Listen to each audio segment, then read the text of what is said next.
En 2026, selon les estimations, des centaines de navires fantômes dérivent dans les océans du monde entier. C'est une quantité relativement faible comparée aux millions de navires qui ont disparu au cours des quelques derniers millénaires. Le navire fantôme ayant la plus longue durée connue de navigation a tenu pendant 38 ans. Ça semble peu, n'est-ce pas? Avec le temps, les navires se dégradent. Ils coulent, du moins, c'est ainsi que les choses devraient se passer. Le navire que mon équipage a découvert n'aurait pas dû exister. Il aurait dû reposer au fond de l'océan réduit à un tas d'épaves pourrissantes, oubliées par le temps, mais ce n'était pas le cas. Aussi impossible que cela puisse paraître, il flottait toujours, je ne te donnerai pas son nom. Rien que d'y penser, j'en ai encore la chair de poule. Lorsque mon premier officier me l'a annoncé, j'ai pensé qu'il mentait. J'avais déjà entendu des histoires sur ce navire. Il avait une réputation sinistre, je devais le voir de mes propres yeux. Au milieu de la nuit, je suis sorti rejoindre le premier officier sur le pont. Et, comme il me l'avait dit, le navire s'approchait lentement de nous, c'était un géant disgracieux. Sa coque usée grinçait et gémissait comme si elle était vivante. À la lumière de la lune, je l'ai vu, son nom, il était effacé, mais je pouvais encore distinguer clairement les lettres. C'était lui, le navire légendaire, mes yeux se sont écarquillés. C'était impossible. Tout simplement impossible, mais je n'étais pas le seul à l'avoir vu, capitaine, murmura Jacobs. Qu'est-ce qu'on fait? Je suis resté silencieux, observant le mystérieux navire poursuivre sa route. Il était proche, beaucoup trop proche, je me creusais la tête. On ne m'avait jamais appris comment agir dans une situation pareille. Un navire datant des années 1940. Les membres de son équipage étaient forcément morts depuis longtemps. Ils devaient être morts. Il n'y avait aucune raison de penser le contraire, ce que j'ai fait ensuite fut la décision la plus stupide de toute ma vie. Jacobs, dis-je. Que Hammond transmette ça par radio. Ensuite, ordonne-lui de s'en approcher. Dis-lui de s'en rapprocher le plus possible, le visage de Jacobs pâlit sous la lumière de la lune. Mais, capitaine, c'est un ordre, Jacobs me fixa un instant. Puis, sans dire un mot de plus, il exécuta l'ordre. Quelques minutes plus tard, Jacobs et moi nous tenions à la proue de notre navire. Nous naviguions parallèlement au navire fantôme, en biais par rapport à lui. Nous étions si proches que j'aurais pu simplement sauter sur son pont si je l'avais voulu. Capitaine, c'est insensé. Vous le savez très bien. C'est une violation grave des règles de sécurité. Dit Jacobs. Qu'est-ce que vous comptez faire? Au juste, je lui ai fait un clin d'œil. Ça, dis-je en sautant, dans un fracas, j'atterris sur le pont du navire fantôme. Jacobs avait l'air sur le point de vomir, j'ai gémi. Une réception pareille allait forcément me laisser un bleu. J'ai essayé de me relever. Alors, mon garçon, qu'est-ce que tu comptes? Boum, Jacobs atterrit sur le pont à côté de moi. Il se saisit le genou et grimaça de douleur. Allez-vous faire foutre, monsieur? Sérieusement. Allez bouffer de la merde, j'ai souri. Oh, ne me dis pas ça. Toi aussi, la curiosité te rongeait. Je l'ai bien vu, il se releva péniblement. Tu m'as piégé, Jacobs et moi avons traversé le pont. Chaque grincement du vieux navire me faisait regarder par-dessus mon épaule.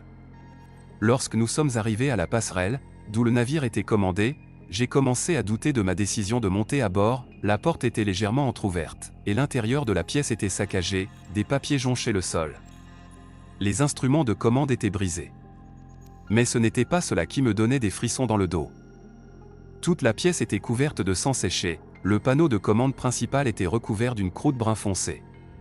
Cela faisait probablement des décennies que quelque chose avait coulé ici, mais j'ai immédiatement compris ce que c'était. Jacobs m'attrapa par la manche. Capitaine, il faut partir, non. Je veux savoir ce qui s'est passé ici, mais regardez autour de vous. Il y a clairement quelque chose qui ne va pas. Les corps ont disparu et les portes ont été laissées ouvertes. Et en plus, vous voyez la moindre trace de dégâts causés par l'eau? Moi, non.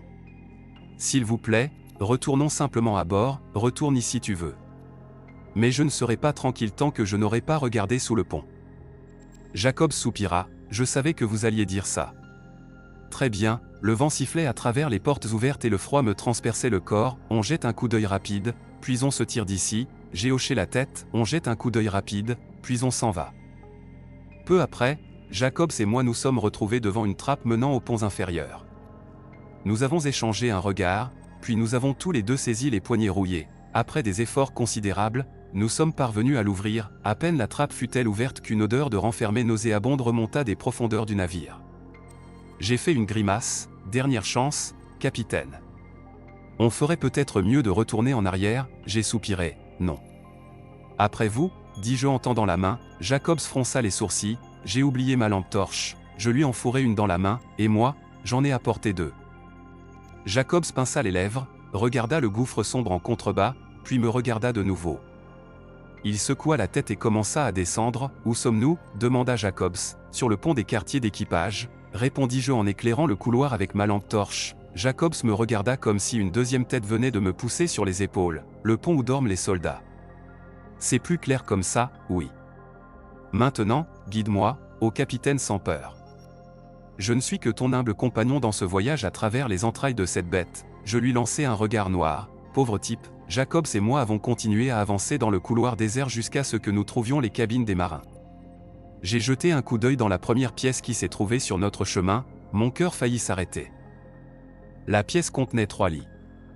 Ils étaient tous recouverts de couvertures et, sous celle-ci, on aurait dit que quelque chose était allongé. J'ai vérifié la pièce suivante, la même chose, j'ai inspecté les cabines les unes après les autres, Jacobs sur mes talons, jusqu'à ce que nous arrivions au bout des cabines des matelots. Capitaine, ils sont tous, mon visage pâlit. J'avais l'impression de voir des fantômes. Et peut-être était-ce bien le cas. Des dizaines de fantômes, oui, dis-je. Ils sont morts. Tous, Jacobs frissonna, j'ai secoué la tête, la vraie question, c'est ce qui les a tués, capitaine, je ne sais pas si j'ai envie de le découvrir, non. Nous devons le découvrir. Nous devons à ces hommes de connaître la vérité. Jacobs ne répondit pas. Il se contenta de hocher la tête. Je savais ce que je devais faire, mais cela ne rendait pas les choses plus faciles. Je suis entré dans la pièce la plus proche et ai dirigé ma lampe torche vers la couchette du bas, le faisceau tomba sur une masse sous la couverture. J'entendais le sang pulser dans mes tempes tandis que je tendais la main vers elle. Lorsque j'écartai le tissu fin, j'eus l'impression que j'allais mourir sur le champ. Un homme était allongé sur le lit, pas un tas d'ossements ou de cendres, comme cela aurait dû être. Un jeune homme. Des cheveux blonds soigneusement coiffés. Les lèvres serrées. Mais ce qui attirait le plus l'attention, c'était le couteau planté dans son œil. Son autre œil, bleu vitreux, était grand ouvert et fixait le vide. Je paniquai, c'était impossible, ces corps avaient plus de 80 ans. Ils auraient dû être réduits à l'état de squelette depuis longtemps. Je vérifiai l'homme sur la couchette du milieu, la même chose. Des cheveux châtains. Une peau lisse et pâle. Une profonde entaille à la gorge. La couchette du haut donna le même résultat, un corps intact, une blessure mortelle. Je me frayai un passage devant Jacobs, qui se tenait dans l'embrasure de la porte, complètement désemparé. « Capitaine ? Qu'est-ce qu'il y a ? Qu'est-ce que vous avez vu ? Non, non, ce n'est pas normal. C'est impossible. » Je me précipitai dans la pièce suivante du couloir, la même chose, 3 lits faits. 3 corps parfaitement conservés. Jacobs sortit de la pièce voisine. Son visage était blanc comme un linge. « Capitaine, qu'est-ce qui se passe ? Putain, j'eus le vertige. » Je m'agrippai au cadre de la porte pour ne pas tomber, c'était une erreur. Il faut qu'on parte d'ici. Soudain, un bruit provenant de la pièce derrière moi me glaça le sang, un froissement, je me retournai. Mon pire cauchemar venait de se réaliser. L'homme sur la couchette du milieu s'assit, il serra la poignée du couteau qui dépassait de son cou et le retira lentement, méthodiquement. Le sang jaillit de la plaie, imbibant son uniforme, mais il ne tressaillit même pas. Pendant tout ce temps, il me regardait droit dans les yeux.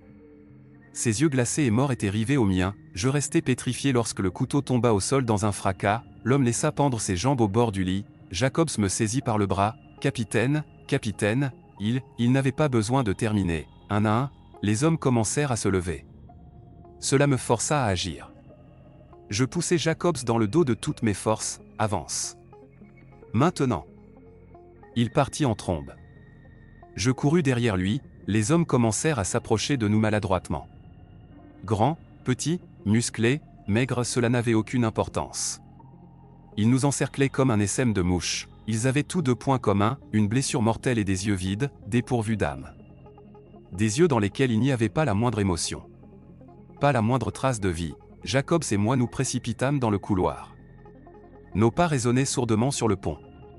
La foule avait déjà envahi le couloir lorsque nous atteignîmes l'échelle. Jacobs tendit la main vers celle-ci, mais s'arrêta soudain, posant la paume sur un barreau. Comme s'il était hypnotisé, je lui frappai la main. « Cours !» Ils arrivent, cela le ramena à lui. Jacobs grimpa à l'échelle et passa par la trappe ouverte. Ils étaient déjà tout près. Beaucoup trop près. Dès que j'en eus l'occasion, je grimpai à sa suite. J'étais presque sorti. Mes mains étaient déjà à l'extérieur de la trappe, puis je sentis une traction, je baissai les yeux et vis une main osseuse qui serrait fermement ma cheville, elle me tira violemment vers le bas. Soudain, la chair sur les corps des hommes devant moi commença à se flétrir. Leur peau fondait, le sang ruisselait le long de leur corps décharné. Seuls leurs yeux restaient intacts, je donnai désespérément un coup de pied à la main qui me retenait, les doigts s'enfoncèrent dans ma chair, la brûlant, tandis que la main commençait à glisser vers les profondeurs du navire.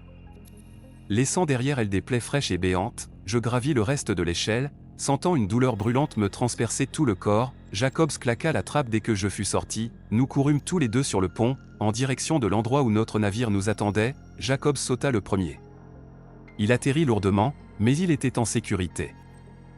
Je sautai à sa suite, j'essayais de ne pas prêter attention à la douleur dans ma cheville, comptant sur l'adrénaline pour ne pas tomber. Je sautai, et tins à peine le coup, mes jambes pendaient dans le vide, au bord du pont, je baissai les yeux, à des dizaines de pieds sous nous, les vagues noires se fracassaient contre la coque du navire.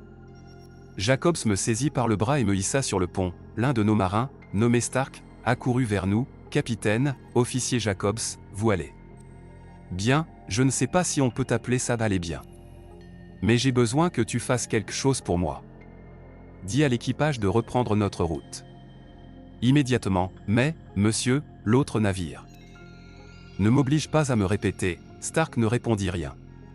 Il se contenta de hocher la tête et disparut. Un instant plus tard, nous repartîmes. Je ne me sentis pas en sécurité avant que notre navire ait repris de la vitesse. Je jetai un dernier regard au navire fantôme tandis que nous nous en éloignions, et je le regrettai aussitôt. Des dizaines de silhouettes me regardaient. Leurs visages osseux restaient immobiles et impassibles, mais ces yeux horribles et morts me suivaient du regard, même lorsque le navire commença à disparaître. De mon champ de vision, je fis jurer à mon équipage de ne jamais raconter à personne ce qui s'était passé cette nuit-là. Chacun d'eux promit de le faire. Plus tard dans la soirée, Jacobs et moi nous retrouvâmes dans sa cabine. « Jacobs, je suis désolé. Je ne sais pas à quoi je pensais. Nous n'aurions jamais dû monter sur ce navire. Nous n'aurions jamais dû explorer les espaces sous le pont. J'aurais dû t'écouter dès le début. » Jacobs attendit silencieusement que je termine. « Capitaine, je ne vous en veux pas. Moi aussi, j'ai ressenti cette attirance. C'est moi qui l'ai vu le premier. Le navire est venu me chercher. Je le sais, je cessais de faire les 100 pas et le regarder. Tu racontes n'importe quoi, mon garçon. Ne me dis pas que tu es devenu fou. » Jacobs me fixa droit dans les yeux. « Allen, j'ai besoin que tu m'écoutes. Je ne suis pas fou. Tu as vu la même chose que moi. » Je hochai la tête. Je ne pouvais pas le nier, c'est vrai. Mais tu as dit que le navire était venu te chercher. Qu'est-ce que tu veux dire par là? Jacobs se pencha en avant et fixa le mur. « Capitaine, ce navire voulait que je le trouve.